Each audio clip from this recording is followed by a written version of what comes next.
কবরস্থানে নিয়ে দেখেছি এমন অনেকে কবর দেখেছি যারা মৃত্যুর ভয়ে মুক্তিযুদ্ধে যায় নাই। আমার কথা বুঝতে পারছেন? বুঝতে হবে, যারা মৃত্যুর ভয়ে মুক্তিযুদ্ধে যায় নাই। কথাটা বলছে কে জানেন? আমি না, এটা বলছে lieutenant major Ernest Che Guevara. উনি কিউবারাকে মুক্তিযুদ্ধ ছিলেন, পরবর্তী পর্যায়ে বলিভিয়া তাকে হত্যা করা হয়েছে।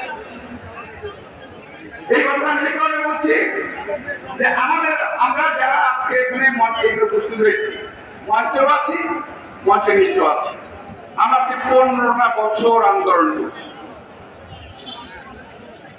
আন্দোলনের কোন ফল আমরা ঘরে আনতে পারি নাই।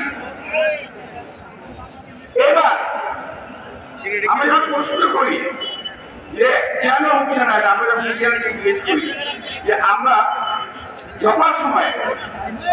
যথাসময়ে আমরা মাটিয়ে দিচ্ছি না। ভাইয়েরা, অনেক দুঃখের কথা বললাম। কেন বললাম? 28 তারিখে যে আন্দোলন আমরা করেছিলাম, সেই 28 তারিখে কিন্তু ফলাফল চূড়ান্ত হয়ে যাওয়ার হয়ে যেত যদি আমরা পাল্টা একটা মিছিল নিয়ে দাঁড়াতে পারতাম। কিন্তু কেন পারি নাই? মৃত্যু ভয় ছিল, রক্ত দেওয়ার ভয় ছিল। যদিও আমরা হাজার কণ্ঠে বলি খালেদা জিয়ার ভয় নাই, রাজপথ ছাড়ি নাই। খালেদা জিয়ার কিছু হলে জ্বলবে আগুন, ঘরে বেরিয়ে একটা স্লোগান দিই। খালেদা জিয়াকে আমাকে শুনিয়ে কোনো লাভ নাই। আমাদেরকে তৈরি হতে হবে। খালেদা জিয়া মানে গণতন্ত্র, খালেদা জিয়া মানে এদেশের স্বাধীনতা। এক ভাই তিনি আসছে, ব্যানার নিয়ে আসছে, কিছুই লেখে নাই। দেশনেত্রী বেগম খালেদা জিয়ার একটা ছবি নিচে রাখা আছে। খালেদা জিয়া সুস্থ হলে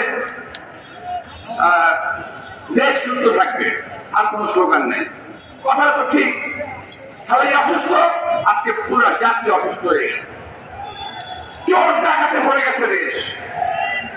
এটা আমার বক্তব্য না, পত্রিকা খুললেই আজকাল দেখা যায়।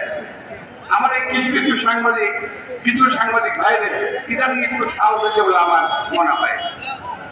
সরকার পত্রিকা লিখতে দেয় না, চুরি বাটপাড়ির কথা লিখতে দেয় না, চোরদের কথা লিখতে দেয় না, কিন্তু কিছু খবর প্রকাশ হয়ে যায়, বিশেষ করে সোশ্যাল মিডিয়ার কারণে। প্রিয় ভাইরা, আজকে আমি ওই কথা বলবো এই কারণে যে আমাদের যে জনসমর্থন, এই জনসমর্থনকে কাজে লাগিয়ে আমাদেরকে প্রত্যেকটা কর্মীকে, প্রত্যেক এলাকার, প্রত্যেক এলাকার আমাদের যারা সমর্থক আছে তাদেরকেও মাঠে নিয়ে আসতে হবে। আজকে দেখলাম, দেখি জানি সোশ্যাল মিডিয়ায় ওই যে কি রেলপথ নিয়ে অনেক কথা হচ্ছে, অনেক লেখালেখি হচ্ছে। কি ক্ষতি হবে সব লেখা হচ্ছে, কিন্তু কেউ কিন্তু লেখে নাই কি করতে হবে। প্রিয় ভাইরা, সমস্যা আছে, সমস্যা থাকবে, এর সমাধান করতে হবে। আমরা পাকিস্তানিদের সঙ্গে যুদ্ধ করেছি। ভাসানী বলেছিলেন পাকিস্তানের থেকে, বললেন পাকিস্তান থেকে মুক্ত হয়েছি দিল্লি দাসত্ব করার জন্য নয়। এটা আমার কথা নয়, মাওলানা ভাসানীর কথা। প্রিয় ভাইরা, ইদানিং এই কথার উপরে আমাদের বিরোধী দলের নেতা কিনা আমাদের কাদের সাহেব খুব ভীষণ বিএনপি ভারত বেশি কথা বলছে। আরেকটা কথা আজকে বলছেন, বিদেশে আওয়ামী লীগের কোন প্রভু নাই, বন্ধু আছে, যার উপরে কিন্তু আমার নেত্রী বেগম খালেদা জিয়া প্রথম বলেন বিদেশে আমাদের কোন বন্ধু নাই, শত্রু নাই, প্রভু নাই, কিন্তু আমাদের বন্ধু আছে। কথাটা বাস্তব, এটাকেই বলেছি দেশনেত্রী বেগম খালেদা জিয়া।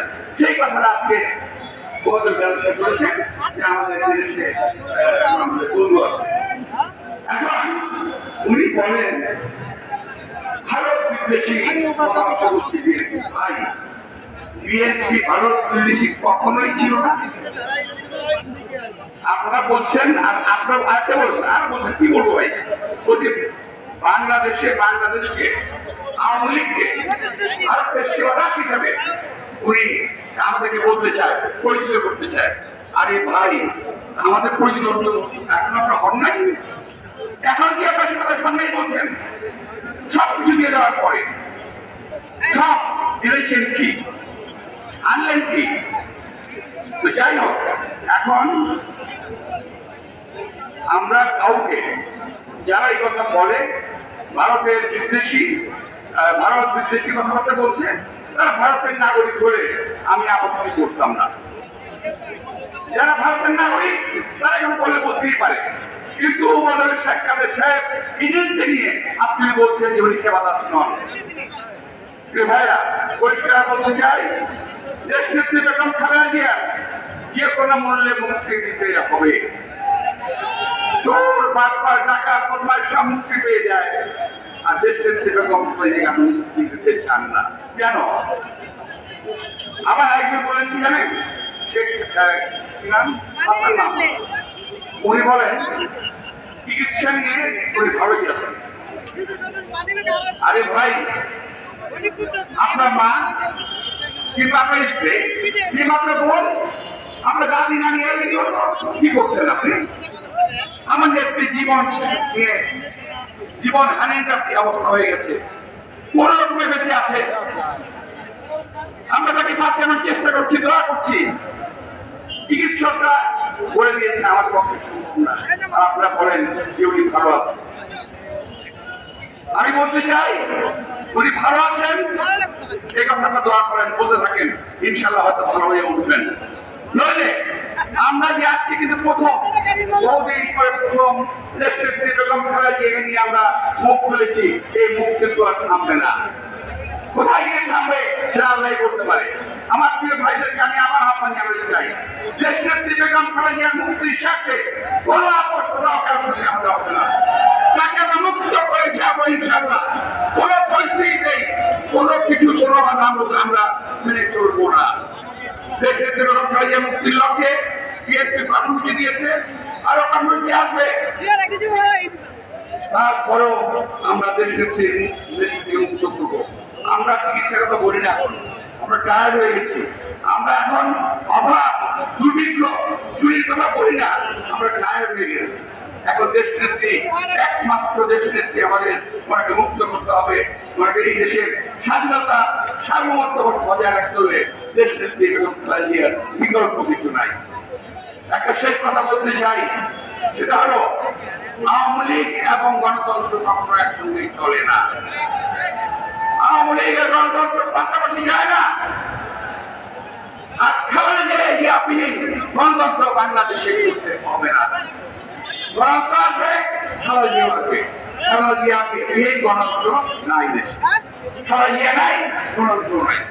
প্রিয় দেশবাসী, প্রিয় ভাইরা, ইনশাআল্লাহ নিরাশ না হয়ে আমরা আগামী দিনে আরো থেকে হাতে লাগিয়ে বিষয় এই দেশ বেগম খালেদা মুক্ত করতে পারি, দেশ মাতা বেগম খালেদা মুক্ত করতে পারি, এই দেশকে আমরা মুক্ত রাখতে পারি। সবাইকে ধন্যবাদ। খোদা হাফেজ।